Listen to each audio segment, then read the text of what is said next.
Hi, this is Sarah from The Savvy Professor, and in today's video, we'll discuss how to fix the Electrolux Dishwasher Error Code I50.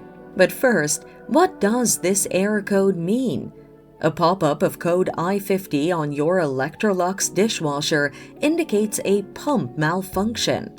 The following are some of the causes of this error: electrical faults disrupting normal pump functioning, or clogged filter screens and sump.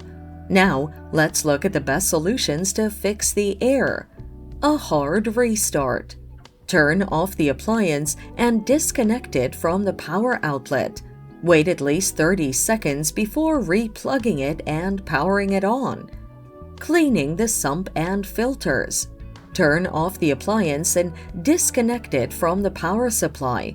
Open the dishwasher's door, remove the lower basket, and twist the lower spray arm to access the filters. Pull the filters out, wash them with a sponge, and rinse thoroughly with water. Dry the filters with a cloth or towel.